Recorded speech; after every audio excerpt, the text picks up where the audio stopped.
आपण आता टूरला चाललो आहे ना, तुला माहिती आहे ना कुठल्या टूरला चाललो आहे आपण? मे मध्ये. मग तिकडे बंजी जंपिंग करू का मी? हां, काय काय होते केलं तर बंजी जंपिंग? मी करते ना, तुला कसली भीती वाटते? माझी कशी भीती वाटणार आहे तुला बेबी? हां,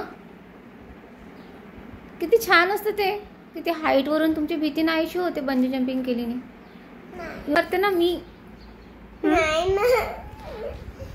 अरे पण तू मला तर करू दे. हां,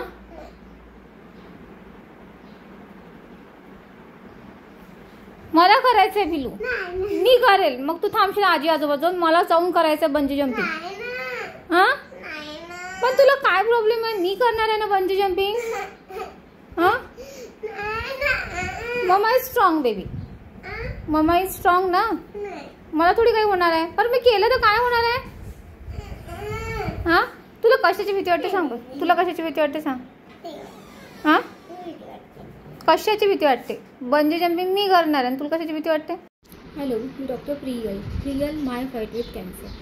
सो मेमध्ये ना मी टूरला जाते आहे फॅमिलीसोबत, आणि तिकडे जे ॲडव्हेंचर्स आहेत तर त्याचे मी मोबाईलवर व्हिडिओज बघत होते.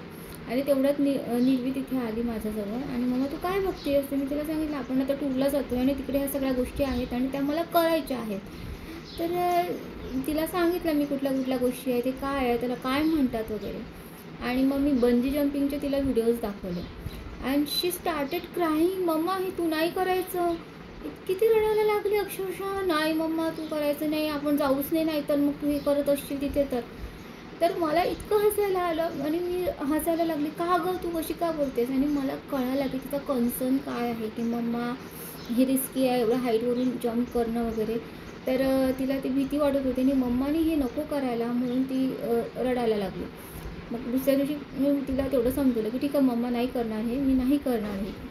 मग दुसऱ्या दिवशी मी परत तिला विचारलं आणि मी कॅमेरा ऑन केला की हिची रिॲक्शन आज काय आहे दुसऱ्या दिवशी. तर ती थोडी सेटल झाली होती, पण तिचं दुसऱ्याही दिवशी तेच उत्तर होतं की मम्मा तू हे नको करायला. सो बेसिकली काय आहे ना की ती कॉन्शियस आहे माझ्याबद्दल की मम्मा 2 मिनटं जरी कुठे गेली. आता मी कालच अकोल्याला गेले आणि तिने सगळ्यांना घरी परेशान करून टाकलं. मी घरी आले नाही तर सगळ्यांचे कंप्लेंट्स होते की नुसतं मम्मा मम्मा करते आहे. मम्मा तू कधी येतेस, मम्मा तू कधी येणार आहे, इतकं तिचं हे राहतं. अगदी झोपेत जरी ती 3-4 वेळा मम्मा अशी चाच पडते मला की मम्मा माझ्या बाजूला आहे की नाही म्हणून.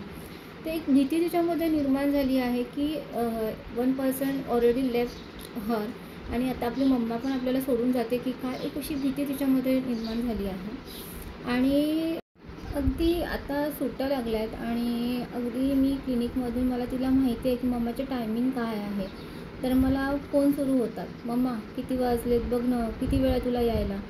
तर एक तिचं इतकी ती ओव्हर पॉझिटिव्हनेस मदर्स असतात, पण माझी मुलगी ओव्हर पॉझिटिव्ह झालेली आहे ह्या रिलेशनशिपबद्दल की माय मॉम इज माय वर्ल्ड, आणि ती मला सोडून जाते की काय, किंवा ती भीती तिच्यामध्ये निर्माण झाली. जे काही पास्ट तिच्यासोबत सगळ्या गोष्टी घडल्यात पास्टमध्ये, तर हे दूर करायला मला इतकं स्ट्रगल करावं लागतं आहे ना. ॲक्च्युली जायचं सगळीकडे असते, पण मम्मा असेल तरच, म्हणजे ती आजी आजोबांसोबत पण जायला तयार नसते, कुणासोबत जायला तयार नसते. आणि मला सगळेजण असं म्हणतात की तू तिला थोडंसं दूर करण्याचा प्रयत्न कर, तिला सवयी लाव तुझ्याशिवाय राहायच्या.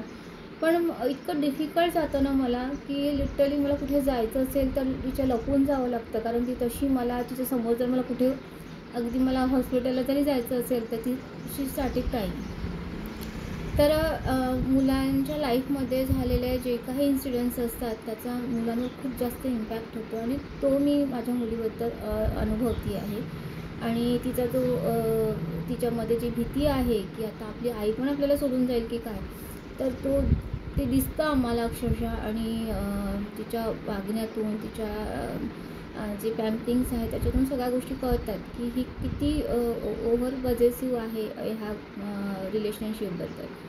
तर हा बंजी जंपिंगचा जो मी तिला जेव्हा सांगितलं, आणि ते खरंच खूप मला तिचं हे झालं की तिला माझी इतकी काळजी आहे. आणि तिने आपल्या आईने हे नको करायला, उगाच तिला काही झालं तर म्हणून तुमच्यासोबत हे सगळ्या गोष्टी शेअर करायला वाटल्या. Thank you so much.